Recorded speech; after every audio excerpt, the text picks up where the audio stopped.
What's up, brothers and sisters? Today on the podcast, we got Brother Jesse Sanchez. With that being said, Jesse, let's go ahead and let you go ahead and introduce yourself with a brief bio and how you found yourself getting into ironwork, bro.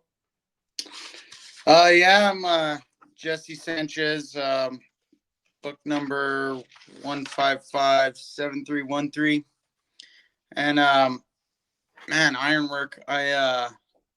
So when I got out of high school, I had no fucking idea what I wanted to do, and I knew that there was money in welding, so I went to a welding school, real small school. And when I got out, I took the first job welding that I could get. And, so I just kind of stumbled upon ironwork, and it just kind of went from there. Yeah. And you're out of local 24, right, Jesse? Yeah. And that's Denver, right? Yep.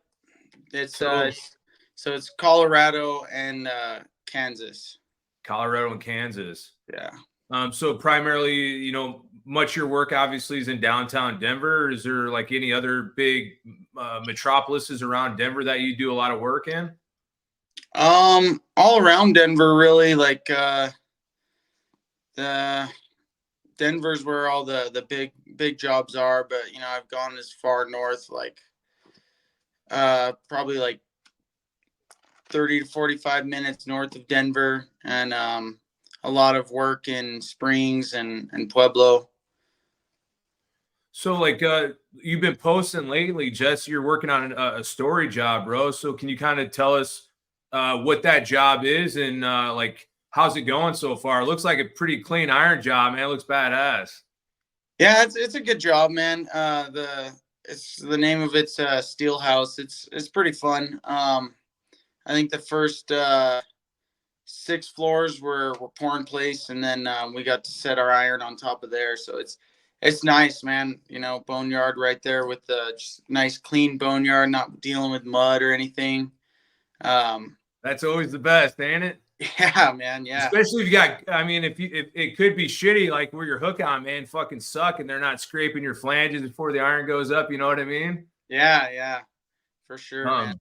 So with that being said, Jesse, kind of want to talk about, first some of the first questions I like to ask is about your apprenticeship, man. You obviously went through apprenticeship, but you kind of did a little bit of an apprenticeship when you went to that weld school, man. But what was that like being an apprentice in the Ironworkers Union?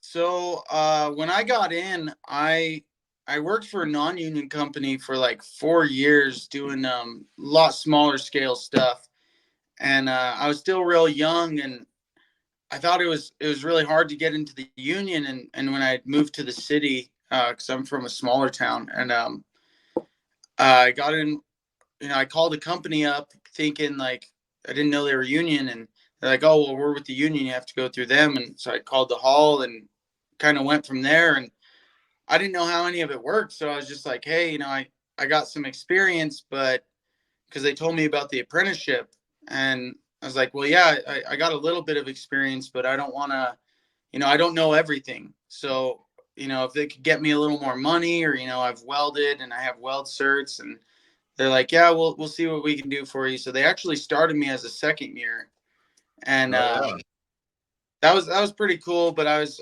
still super green, man, when it came to like real iron work, and and I ended up I fucked up and got recycled and did second year twice. So it's still a 3-year program for me. Oh yeah. Hey, but, man, we all, I think a lot of us have been through that a time or two. You know what I mean? I know 10-year apprentices. You know what I mean? Yeah, for sure. Yeah, there's definitely those guys out there, man. But yeah, the apprenticeship, it was kind of mixed for me. Like, there's some things that like I wish our apprenticeship isn't super hands-on, and that was one of the problems I had with it. So I butted heads with a lot of the instructors and stuff, but when I got to third year, man, it was the instructors were really cool, and I really enjoyed it, and actually learned a lot third year. And I actually did the apprenticeship competition as well when I was a third year. obviously didn't win, but it was a cool experience, man. Getting to meet a lot of cool guys and travel. So yeah, Hell yeah, Jesse. And so, like, when you did get into the apprenticeship, man, did they kind of like just what kind of work did they find? What kind of work did you find yourself doing? I mean, did you go to the rod patch? Did you go to the structural job? How did it start for you? it was right away structural. So our local is no longer mixed. It's Okay. just structural and ornamental. But yeah, just went straight to structural and just doing the usual apprentice stuff, punking stuff, and like they found out that I could weld a little, so they'd let me weld like 2-line and shit. But yeah, and then I actually I was doing a lot of stud shooting for a long time. Yeah, that's where. Hell yeah. Hey man, that's reinforcing, right? You know what I mean? That's Yeah. reinforcing. Yeah.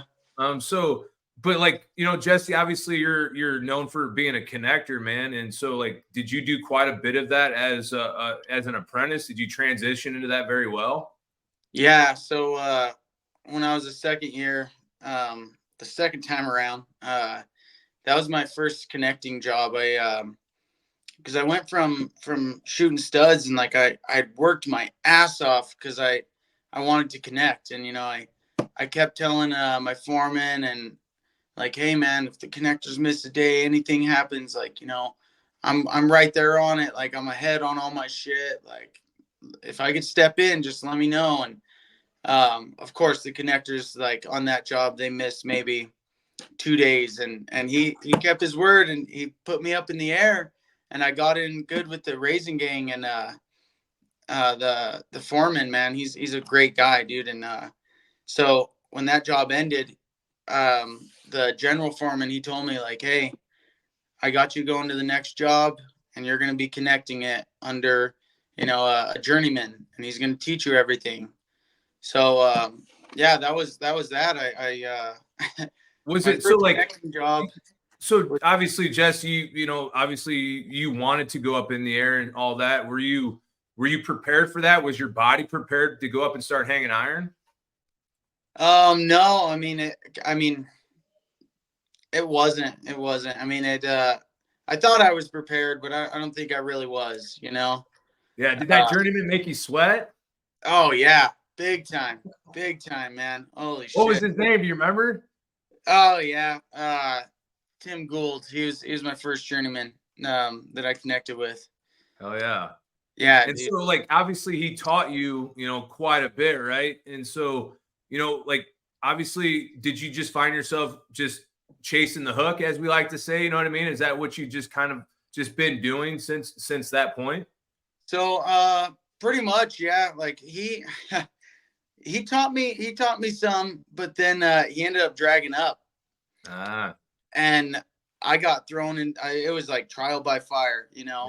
Like he drug up pretty early on the job, and it was a pretty big school that we were building, so it had a little of everything. It had beams, columns, then it had bar joists, and we had some weird ornamental stuff that was going on the outside. So it was a lot. And yeah, they so out here in Colorado, we don't have phone men. So it's the lead connector is the one with the radio. And once he drug up, they're like, "All right, you're taking the radio." I'm like, "Oh fuck," Yeah, I yeah, have yeah. no, I just got thrown into it. I'm just getting in the hang of it. And luckily, I was hanging under a really really good operator, and he's cool as shit. He was an old iron worker, I guess ex iron worker, turned to operator, and he pretty much taught me a lot that I know, man. Him and the raising gang foreman, like there was a couple times that I'm like, man, I don't know what I'm doing. They're like, no, you're all right, man. Just you got this, and had my back. And yeah, I learned a lot on that job, man. Hell And yeah. ever And since like, then, I just like yeah, pretty much just any job I can, I'm connecting it. yeah, and I'm glad you brought that up, Jess, because the operator, man, that's kind of how I learned because I fucking sucked at belling the rig at first, man, because that's a scary thing, dude. You got a tree of iron coming at you, and you got shit spinning everywhere, and just trying to get it dialed in where you can actually get it work wise, where you can actually install that piece. And the operator, you know what I mean? There are those operators that will help you, but you know what I mean? I've had those ones that, you know, you're a fucking lum, you know what the fuck you're doing, get the fuck out of here, all that shit. But the guys the operators that do want to teach, man, it's like a finesse, dude. It's really that you don't even have to tell them what to do. They are obviously know, but the fact that they taught you, man, is what is good about operators. Yeah, man, he's kind of a mix of both. You know, he'll talk shit the whole time, but he'll also like explain, hey, look at this is what you need to do. And he was damn good. There was, I mean, he'd be reading the iron, sending it up to me, like telling the ground guys, like, are you sure that like that piece is upside down, or you know, are you sure you're going here? Like, you know, I wouldn't even have to ask the ground guys, like, where are we going? He'd be like, no, you're over here. Yep. Yeah, but on the other hand of that, man, some of them operators, sometimes they just need to shut the fuck up. You know what I mean? Yeah. Like, just let me do my job. You know what I mean? Yeah, big time, big time. But at that time, I was in a position where it's like I'm ready to learn everything I can, you know. But yeah, there's definitely been times with the operators like, yeah, shut up, pull levers, man, shut the fuck up, pull levers. So with that, Jesse, like through your career, man, like obviously I've only seen you working on these big story jobs and shit, but majority of your career, has it been on just kind of like little 2-story, you know, office building type work? Because what does your career look like up to this point? So that school was the first job I really connected, and then after that it was another school, and I kind of got in with some tower cranes, putting tower cranes up and taking them down. So I kind of like in between connecting jobs, I'll be doing that, and like even during connecting jobs, and then obviously that I did the one high rise in Denver. It was a 33-story 1900 Lawrence, and I worked my ass off to get to that one. I was like, I'm gonna fucking connect that one, like. You know, Did you get from the ground? Were you from the ground up, Jesse, on that? Yeah, actually from the basement up. Yeah. Hell yeah, man. So with that being said, so like being a connector, Jesse, you've obviously been doing it a while, man, and your body is used to like, you know, fucking cooning the iron around the flanges and shit. Are you a guy that wears like shin guards? Do you wrap your legs up before you connect? Like, what kind of connector are you that? Like, what do you do to help your body make it through the day? I get knee pads, man. One of the old timers told me a while back to do it, and I hate that I waited so long to do it, but you know, volleyball knee pads underneath the pants, man, they work great. Save my knees. I've heard of other guys wearing shin guards, but I can't do it, man. They're too bulky. It's too much. It's too much. Yeah.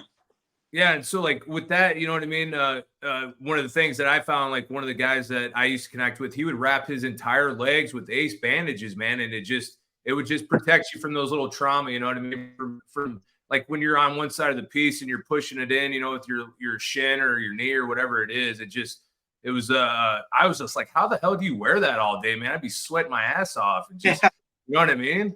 Yeah, maybe in the winter, man. Yeah, but he loved it. He loved it. Huh.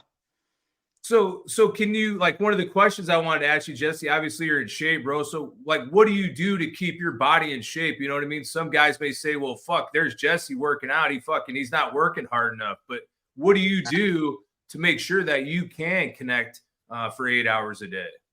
Dude, I've always liked the gym, you know, and I'm more into the CrossFit side. I like the high intensity shit, you know. It's just like connecting, you know, go go go go go. And I started running a lot too.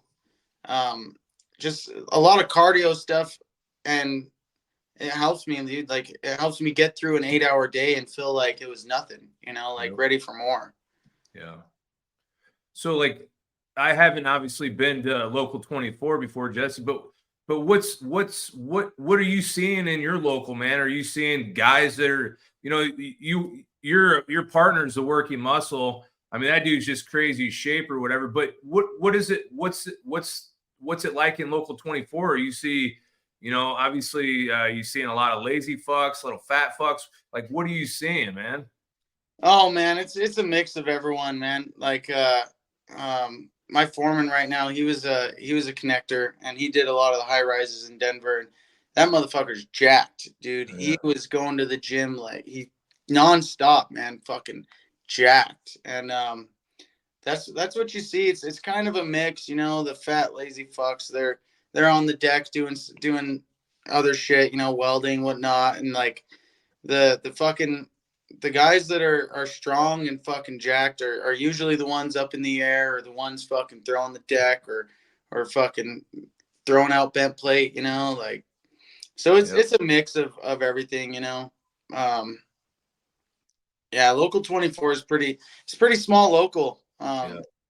It's we've gone So through. like Mountain Crane is a big outfit out that way, right, Jesse? What is that? Mountain Crane. Are they out in Colorado or no? I Are don't they think more so, man. okay? The So like big what's a crane tower crane company, outfit out in Colorado? RMS. So it might RMS. be Mountain Crane. I don't know what the RMS stands for, but they're Okay. they're the ones that I always work with. There's a few other crane outfits, um, but the main one that's got all the work is RMS. Have you ever worked with Olivia out there? No. No. Okay. I know she's been out there and she said she's done some tower crane work out there, but I wasn't exactly sure. Um, but yeah, Jesse, like speaking of tower cranes, man, how different is that? You know, I mean, a lot of us iron workers haven't had the opportunity to go erect or dismantle a tower crane, man. What's that work like for you? Oh man, I love it, man. That's the shit right there. Oh Like, yeah, it's right up there with connecting, man. Right up there.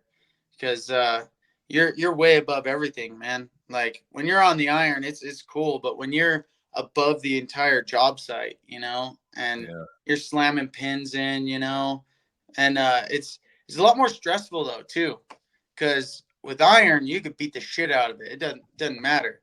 But with yep, the tower crane, they're like, you fucking swing that beater and miss, then it's your ass, you know. And like you drop that pin, you're fucking going down to get it and then going home. Like yep, it's a lot more stress, but I mean, it's so much fun, man. yep. Yeah, It's so cool to your moves see, count way more than that. Yeah, and it's so cool to see, you know, like we all go through the apprenticeship and learn how they work, but to actually be there putting it together and watching it, it's just it's something else, man. I love it. hell yeah. And then swinging a beater with a belly band, you know what I mean? You're fucking hanging off a belly band, dude, and it's like there's nothing like it, bro. I mean, that's where being in shape comes in handy because, I mean, to swing a fucking 12-pound beater hanging off a belly band, you have to have fucking strength, right? There's just, you have to have the core, you have to have the legs, just all the above, right? Yeah, definitely, man. Oh, Definitely. yeah.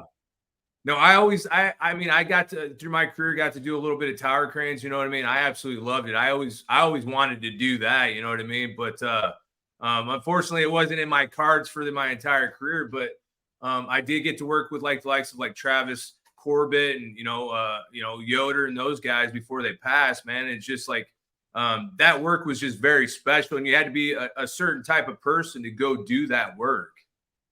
Yeah, that work is it's not for everyone, man. Yeah, And like even it's not even for all iron workers, you yeah, know. yep, It's different work. yeah, There's 100%. there's a couple guys out here that like you want to get in with them, you know. Yeah, absolutely. And then some of the other stuff I want to talk to you, Jesse, is sobriety, man. That's one of the things a lot of us iron workers struggle with. I've been in recovery. I haven't drank alcohol in over a year, and so like I know that talking with you that you've kind of you've been through. You're in recovery or you're sober. Can you talk a little bit about what that is like for you? Yeah, man. So I don't know how much you want to leave on here, or maybe, you know, I think like recover loud so that others know, you know. I think it's important that iron workers know that like you don't got to be fucked up all the time, man. And like and if you struggle with it, then you can be a sober iron worker. Like it's possible. And like I know we all like to have fun, man. We all like to have fun, but at some point it's not fun anymore. And that's where I hit, you know, I got to a point where drugs just, they weren't fun, dude. It wasn't fun. Drinking, not fun anymore. I wasn't, it was just controlling my life. So it was actually when I was a second year apprentice that I got clean and changed my life, man. You know, that's why I am where I am. You know, I definitely wouldn't be connecting if I was still getting high. And that's something that I wear as a badge of honor. Like, you know, I'm up there doing this shit and like I'm not drinking. I'm not going home and drinking. I'm not doing drugs, like, because I know that with our trade, man, it kind of comes hand in hand for a lot of people. And that's why I want to like let everyone know that you don't have to. You don't have to. I know, you know, it's when I was an apprentice, they tell you when you become an iron worker, you get a DUI, a divorce, and a bad back, you know? And like, man, it's funny, but that shit's serious. And 100%, bro.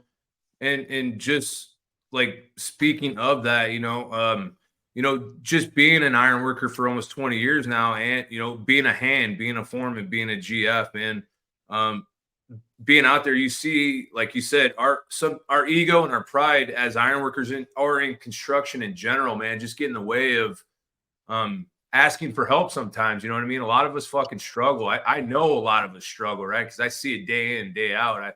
I talk to my brothers and sisters every day who are struggling with this shit, man. And it's hard, but the part that pisses me off is that you still have these fucking people that when somebody is vulnerable for a fucking second, they get made fun of, or they're a fucking piece of shit because they might have cried, or they showed weakness in a time when they needed to show weakness. And so that's one of the things that I want to do with this podcast as well, is show that, hey, there's nothing wrong with, hey, admitting that I'm fucked up and I need help. And so, like, what do you say to that, Jesse, to those people that are looking to get into recovery, man, that are looking to talk to somebody? What would you say to those people? Dude, ask for help. Ask for help because they're not alone, man. They're not alone. Like, that's the biggest thing. Like you said, like, I think one of the strongest things someone can do is ask for help. And one of the strongest things they can do is be vulnerable, because that's the hard shit to do. It's easy to, play tough guy and like, oh, I don't cry. Oh, fuck that. I drink. That's what I do. And like, oh, I don't need fucking help. No, man, no. That's the easy way. The hard way is to be like, yeah, dude, I cry. Yeah, dude, like I need help. I need help because this shit's ruining my life. And like, I think it's important that people know that, like, it's okay to ask for help, man. It's all right. Then, like, that's why I try to like lead by example and show, like, dude, I was in a bad spot and I asked for help, and like, I got it. And, I got a lot of brothers around me that support me. I'm pretty open about my recovery, and all of them, dude, all of them, 100% supportive. And that's what I love about being an iron worker, is like, there's always that support. Yeah, there's going to be those fucks that are like, oh, you're just a fucking pussy, whatever. You couldn't handle your alcohol. Don't listen to him, man. I don't listen to him. Yep. Exactly. Don't listen to him, because it's not the truth, because addiction is a disease, man. And as much as you try and as hard as you try, sometimes that's not enough. You need to bring somebody in, or you need to bring in people to help you.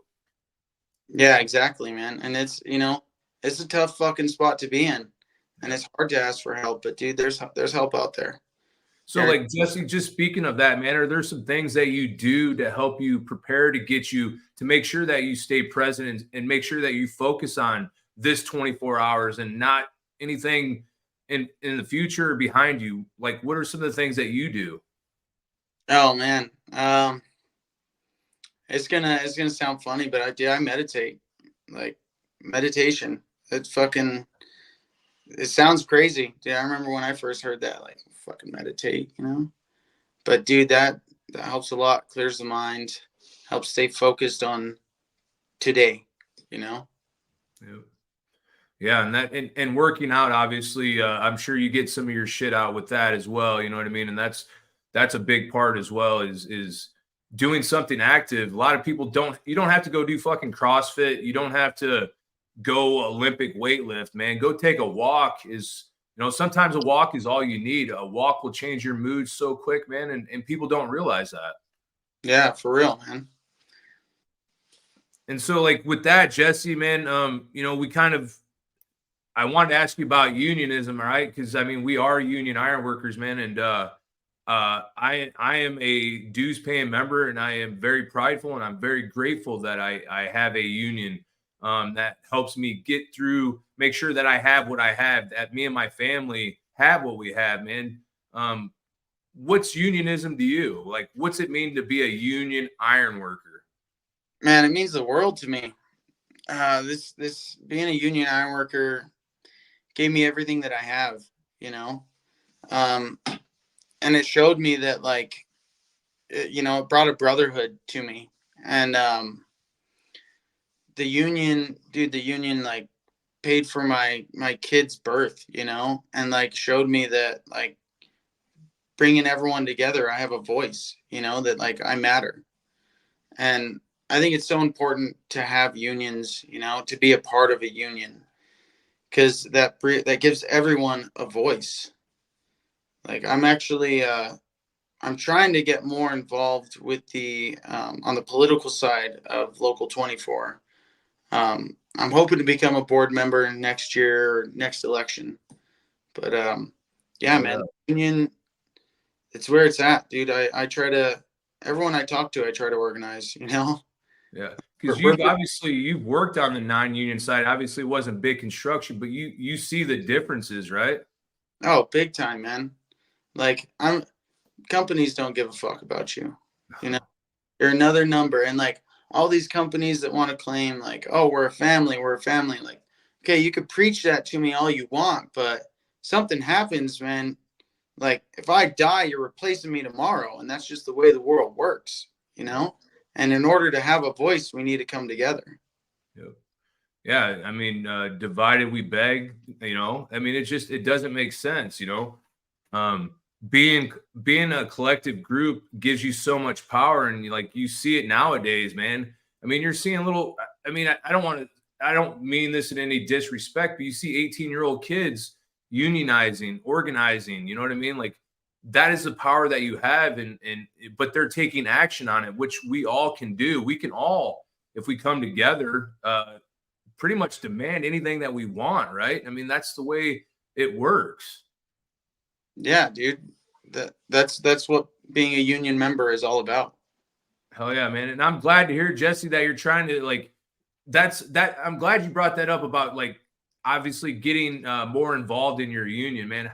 How important is that? Because in my experience, man, here in Local 29, it's usually the same guys that show up, but we are definitely trying to get more people to get more involved, man. What's it mean to be involved in your union? Because union means everybody. It just doesn't mean the business managers and the BAs. It's everybody. Dude, I get so sick of hearing people complain about different things, benefits or this or pay or things about the union when they're a union member. I'm like, oh, did you go to the meeting? No, I don't go to that shit. What the fuck are you gonna complain if you're not gonna be a part of? And like, I like coming up through the apprenticeship and everything, like, I always heard people complain, and I kind of fell into it, but then I realized, like, wait a minute, I don't even know what's going on in there. I don't know why things are the way they are. So I think it's very important to go to every union meeting. You get to go see your buddies, right? Go hang out, and you get Yep. to know what the fuck is actually going on. And Yep. if you're going to complain, then you got to be trying to change. And that's what it is, dude. You show up and you be a part of it. It's just so important to be, if you're in the union, then to actually be a part of it, instead of just having your book and calling it good. Yeah, or getting the benefits from all the people that are actually trying to put the work in and taking action to make differences in their union. You know what I mean? That, I mean, obviously those people have taken it upon themselves to do that, but You know what I mean? But just imagine if everybody did it, what we would have if everybody was involved. Oh yeah, man. It would, we'd have everything we actually need, right? Hell yeah, Jesse. So with that being said, brother, like one of the last questions I like to ask, and then I'll give you the floor to kind of say whatever you want, man. But what would you tell a kid that's, that is in high school, getting ready to graduate, or may have graduated, is working for a non-union company, man, that's unrepresented right now? What would you say to that person? Join the union, man. Call the hall, call me, like, dude, join the union, because that's where it's at, man. And like, ironwork is fun, man. Like I've already experienced this and tried to get. I've had a lot of people hit me up on social media, like, how do I do what you do? How do I do? Like, call the hall, man. Call the hall. I try to find like different ones that are hiring. There's people all across the country that see the videos, and like, I actually came across one guy that's in Colorado, the working muscle, and I've been trying to get him on. And Oh like, yeah. it's just the union ironwork is where it's at, dude. That's where the real ironwork is. I've worked the other side. It's not great, man. It's not Yeah. great. Hell yeah, Jesse. And then obviously, man, I wanted to give you let you say whatever you need to say, man, and then we'll get out of here, brother. I just want to give a few shout outs to my raising gang foreman, man. He's been, I guess, all but one job. He's been my raising gang foreman. Learned so much from this guy. Fucking lucky dog. He's a big name in 24. Everyone knows him out here, dude. He's a badass motherfucker. I want to give him a shout out for teaching me everything I know now, and like dealing with me when I didn't know shit. Like, Hell yeah. You think any possibility, Jesse, getting him on, man? I would love to talk to him, man. I love talking to them old connectors, man. They just they got so many stories. I'll talk to him, man. Yeah, Oh yeah. I'll see what's up. Yeah. Hell yeah. Well, Jesse, man, I appreciate your time, brother. I appreciate you getting on here, and I appreciate you telling your story, man, because that is hard, man. One of the things that I have found since I've been in recovery and quit drinking and stuff, that it's like I kind of want to hide that away, man. I'm still trying to like it's like, man, it's personal, but it's not, you know what I mean? Because if I can help somebody else, then that's what it's all about, right? Yeah, dude, that's how I see it. I've had a lot of guys approach me because I'm super open about it. I'm an open book. I'll tell you what my drug of choice was. I'll tell you my whole story going through sobriety, or getting into it. Like, and just for that fact is to help someone else out. Maybe someone's struggling in the dark, and they don't think that there's help out there. They're trying to get into recovery behind everyone's back. I mean, that was me. Yep. And you can't do that, man. There's help out there. So that's why I recover loud, so that everyone can hear. Hell yeah, recover loud, man. I like that. Well, like I said, Jesse, I appreciate your time, brother. With that, brothers and sisters, be kind to one another, man. If you're if you need to talk to somebody, reach out to me. I don't care wherever. Reach out to Jesse, but reach out to somebody, because there is help, and all you got to do is ask. And with that being said, brothers and sisters, be safe.